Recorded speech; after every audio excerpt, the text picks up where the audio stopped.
옛날 옛적에 미네르바라는 작은 마을이 있었다. 이 마을은 나무로 이루어진 도시와 근처의 붉은 언덕으로 유명했다. 아름다운 경관과 오랜 전통을 자랑하는 이곳 사람들은 서로 조화를 이루며 살았다. 그러나 이 평화로운 마을에는 하나의 독특한 특징이 있었으니 그것은 바로 마을 사람들이 서로를 평가할 때 옥리주의 원칙을 적용한다는 것이었다. 마을의 중심에는 행복의 탑이라고 불리는 거대한 탑이 있었다. 이 탑에서는 매년 마을 전체의 행복도를 평가하는 축제가 열렸다. 축제의 목적은 가장 많은 사람들에게 가장 큰 행복을 가져다준 사람을 찾아내어 행복의 수호자로 임명하는 것이었다. 수호자는 1년 동안 다양한 혜택과 함께 마을의 주요 결정을 내릴 때 중요한 발언권을 갖게 되었다. 그러던 어느 해 행복의 탑 앞에는 3명의 후보가 서 있었다. 첫 번째 후보는 늘 남을 웃게 만드는 마을의 익살꾼 스미스였다. 그는 모든 이에게 웃음을 주어 마을 사람들의 기분을 좋게 만들었다. 두 번째 후보는 나무를 깎아 마을의 아름다움과 편리함을 책임지는 목수 엘리였다. 그녀는 마을 사람들에게 필요한 물건이 생길 때마다 밤을 새워 만들었고 그 결과 마을에서는 물건을 얻기 위해 긴 줄을 서지 않아도 되었다. 마지막으로 세 번째 후보는 그저 조용히 사는 것으로 보였던 노인 헤르만이었다. 그는 특별한 것은 없었지만 마을 사람들은 왠지 모르게 그와 함께 있으면 마음이 편안해지는 것을 느꼈다. 축제의 마지막 날 행복의 탑에서 마을 사람들의 투표 결과가 발표되었다. 익살꾼 스미스의 웃음은 마을 사람들에게 많은 즐거움을 주었지만 사람들은 매일 함께하는 삶의 질을 고민하던 참이었다. 목수 엘리는 마을의 물질적 쾌락을 꾸준히 제공했고 그 덕분에 많은 표를 얻었다. 그러나 뜻밖에도 행복의 수호자로 선택된 사람은 헤르만이었다. 그의 승리는 모두에게 놀라움이었다. 왜냐하면 헤르만은 큰 기여를 한 것처럼 보이지 않았기 때문이었다.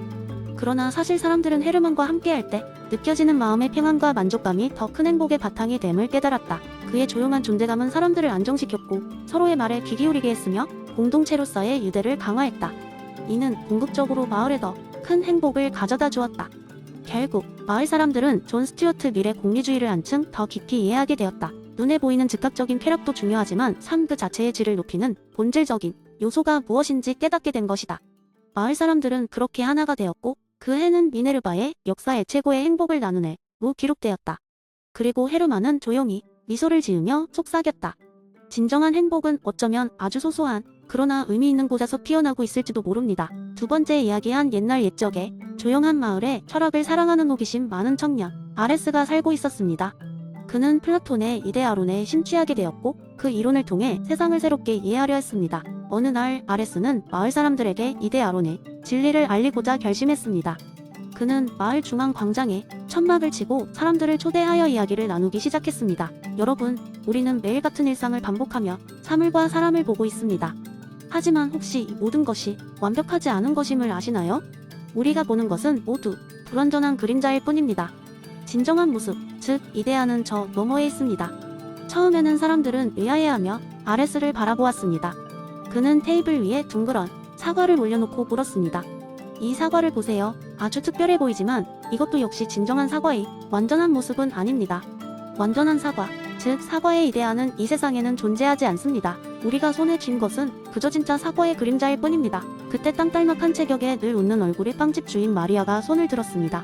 그럼 아레스, 우리 빵은 어떤가요? 매일 아침 나는가 구운 빵 냄새에 기뻐하며 작업합니다. 하지만 진정한 빵의 이데아를 느낄 수 있도록 설명해 주시겠어요? 아레스는 웃으며 대답했습니다. 마리아, 당신의 빵은 실제로 이렇게 말할 수 있습니다. 완전한 빵의 모습은 이곳에 존재하지 않지만 당신이 빵을 만들 때마다 그 이데아에 더 가까워지려는 노력을 하는 것이 중요합니다. 매일매일의 작은 노력들이 이데아에 조금 더 다가가도록 우리를 인도합니다. 마리아는 고개를 끄덕이며 그 말을 받아들였습니다. 아, 매일 아침 구운 빵 조각은 진정한 빵의 이데아로 가는 여정이군요. 그것이 우리의 삶이라는 것이군요. 이제 호기심이 가득한 어린이들부터 연세가 지긋하신 노인들까지 마을 사람들은 하나둘씩 아레스의 이야기에 매료되었습니다. 그들의 일상 속에 숨겨진 더 깊은 의미를 깨닫게 되었고 자신들의 삶에도 그 이데아를 반영하고 싶어 했습니다. 아레스는 미소를 지으며 말했습니다. 여러분, 우리가 이 완전하지 않은 세상에 살고 있지만 그 이데아를 기억하며 더욱 깊이 있는 삶을 살 수 있다는 것을 잊지 마세요. 우리의 생각과 행동이 이데아로 가는 작은 다리가 될 것입니다. 그러니 우리가 떠올린 완전함을 향해 매일매일 더 나은 우리를 만들어 갑시다. 그날 이후로 마을에는 활기가 넘쳤습니다. 사람들은 서로에게 격려를 아끼지 않았고 누구나 자신만의 이데아를 찾기 위해 노력했습니다. 아레스의 이야기로 인해 모든 것이 변하지는 않았지만 마을 사람들은 더 나은 세상을 향한 여정에 함께하고 있다는 느낌으로 가슴 깊이 연결되었습니다. 그리고 아레스는 그 순간을 통해 이데아의 중요성을 가장 고귀한 방식으로 전달할 수 있었음을 깨달았습니다. 세 번째 이하 긴 날 어느 작은 마을에 소피아라는 이름의 여성이 살고 있었습니다. 소피아는 마을에서 유명한 현자였는데 사람들이 그녀를 찾아와 여러 가지 문제에 대해 조언을 구하곤 했습니다. 그런데 소피아는 사람들에게 항상 나는 내가 아무것도 모른다는 것을 안다. 나는 소크라테스의 말을 되풀이하며 그들이 스스로 답을 찾도록 유도했습니다. 어느 날 한 농부가 소피아를 찾아왔습니다. 그의 문제는 복잡해 보였습니다. 그는 최근에 큰 수확을 기대하고 많은 씨앗을 뿌렸지만 이상하게도 작물이 자라지 않는다는 것이었습니다. 답답한 마음에 농부는 소피아에게 물었습니다. 왜 내 작물들은 자라지 않을까요? 제가 잘못한 것이 있을까요? 소피아는 약간 미소 지으며 대답했습니다. 나는 농사를 잘 모릅니다. 그러나 내가 아는 것은 우리가 모르는 것을 인정하는 것이 첫걸음이라는 것입니다. 어쩌면 당신이 놓친 것이 있을지도 모르죠? 농부는 실망한 듯 고개를 저하며 다시 농장으로 돌아갔습니다. 그곳에서 그는 작물과 땅을 유심히 살펴보았고 곰곰이 생각한 끝에 자신이 물이 흐르는 방향을 잘못 설정했다는 것을 발견했습니다. 작물은 물을 제대로 흡수하지 못하고 있었던 것입니다. 그제야 문제를 해결할 방법을 알게 된 그는 물기를 새로 정비했고 작물은 곧 건강하게 자라기 시작했습니다. 비슷한 시기에 마을의 젊은 스미스는 사랑의 문제로 소피아를 찾아왔습니다. 그는 자신의 고백이 왜 매번 실패하는지 알 수 없다고 했습니다. 소피아는 그에게 물었습니다. 그녀가 정말 원하는 것이 무엇인지 아는가? 스미스는 대답하지 못했습니다. 그는 그녀에게 가장 잘 어울리는 선물을 사주려 했고 자신의 방식대로 사랑을 표현하려 했지만 정작 그녀가 원하는 것이 무엇인지 생각해본 적은 없었던 것입니다. 이후 스미스는 그녀와의 대화를 통해 그녀가 진정으로 중요하게 여기는 것이 무엇인지 알아가게 되었으며 그 결과 둘은 행복하게 연인이 되었습니다. 시간이 흐르면서 이 이야기는 마을 곳곳에 퍼졌고 마을 사람들은 소피아의 방식에 대해 깊이 생각하게 되었습니다. 그들은 그녀가 문제의 답을 직접 주지 않고 문제를 바라보는 새로운 시각을 제시함으로써 자신들이 스스로 답을 찾도록 도와준다는 것을 깨달았습니다. 소크라테스의 무지해지는 소피아의 대화를 통해 마을에 뿌리를 내렸고 사람들은 비록 그들이 모든 답을 알고 있지 않더라도 질문을 통해 진리를 탐구하는 방법을 배우게 되었습니다. 결국 이러한 과정은 마을을 더 지혜롭게 만들었고 사람들은 서로의 무지를 인정하고 배움을 통해 함께 성장하였습니다. 그리고 소피아는 여전히 마을 사람들과 함께하며 자신이 아무것도 모른다는 사실의 기쁨을 느끼며 살아갔습니다. 네 번째 이하 긴 날 옛적에 한적한 마을에 바르톨로메오라는 이름의 남자가 살고 있었습니다. 바르톨로메오는 부둣방을 운영하며 하루하루를 그럭저럭 살아가는 평범한 사람이었습니다. 그는 꿈이나 욕망보다 안정과 안락을 추구하는 타입으로 삶에 있어서 특별한 모험을 하지 않았고 그러다 보니 그의 일상은 그저 몸이 건조하게 흘러갔습니다. 그러던 어느 날 밤 바르톨로메오는 아주 기묘한 꿈을 꾸게 되었습니다. 그는 자신의 구둣방에 앉아 일을 하고 있었는데 갑자기 한 중년의 신사가 천천히 다가오는 것이었습니다. 그 신사는 바르톨로메오에게 이렇게 말했습니다. 나는 니체라고 하네. 자네에게 전할 말이 있어. 이곳에 왔다네. 이곳은 아주 특별한 곳이지. 여긴 영원 회귀의 장이라네. 바르톨로메오는 몹시 혼란스러웠지만 무심코 물었습니다. 영원 회귀라고요?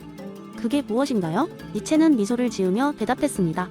자네의 현재의 삶이 무한히 반복된다면 어떻겠나? 아무 변화도 없이 지금의 이 순간이 계속되어 영원히 반복된다면 말이야. 이 질문에 바르톨로메오는 잠시 생각에 잠겼습니다. 그는 자신의 삶을 돌아보았고 무심히 흘려보낸 하루하루가 떠올랐습니다. 그저 안전하고 편안하게 그러나 아무런 의미 없이 지나간 나날들이 끝없이 반복된다면 과연 자신은 그것을 받아들일 수 있을지 고민했습니다. 바르톨로메오가 깊은 생각에 잠겨있는 동안 니체는 덧붙였습니다. 영원 회귀는 자네가 매 순간을 어떻게 살아야 하는지 묻는 실존적 질문이네. 무의미한 날들을 반복할 것인지 아니면 지금 이 순간을 보다 가치 있게 만들 것인지 말이야. 그렇게 말하며 신비롭게 사라진 니체의 모습이 사라지고 바르톨로메오는 잠에서 깨어났습니다. 꿈에서 깬 그는 가만히 침대에 앉아 자신이 방금 무언가 중대한 깨달음을 얻었다는 것을 느꼈습니다. 그리고 그는 결심했습니다. 반복되는 일상 속에서 매 순간을 소중히 하기로, 지금 이 자리에서 의미 있는 삶을 살아가기로 말입니다. 아침이 되자 바르톨로메오는 자신의 구둣방을 새로운 눈으로 바라보았습니다. 그는 단순히 신발을 수선하는 사람이 아닌 사람들의 이야기를 들어주고 그들의 삶을 나누는 작은 매개체가 되기로 마음먹었습니다. 손님들이 가게에 들어올 때마다 그들의 이야기에 귀 기울였고 작은 정성을 다해 신발을 수선했습니다. 그렇게 하루가 다르게 그의 삶은 풍성해졌고 마을 사람들 역시 그를 새로운 시선으로 바라보게 되었습니다. 바르톨로메오는 더 이상 회귀를 두려워하지 않았습니다. 무의미한 반복 속에서도 삶의 의미를 찾을 수 있다는 것을 알았기 때문입니다. 그리고 그에게 영원 회귀란 더 이상 두려움의 대상이 아닌 그 순간을 어떻게 살아야 할지를 깨닫게 해준 소중한 계기가 되었습니다. 결국 바르톨로메오는 자신만의 방식으로 니체의 메시지를 전하게 되었습니다. 지금의 삶이 무한히 반복된다면 당신은 그것을 받아들일 수 있겠는가? 이는 그가 만나는 사람들에게 던지는 질문이 되었고, 많은 사람들이 그의 말을 곱씹으며 자신의 삶을 되돌아보게 되었습니다. 행복은 먼 곳에 있는 것이 아니라 지금 이 순간, 우리가 살아가는 매 순간 속에 숨겨져 있다는 것을 깨달은 그들은 비로소 반복되는 일상 속에서도 삶의 참된 가치를 찾아갔습니다.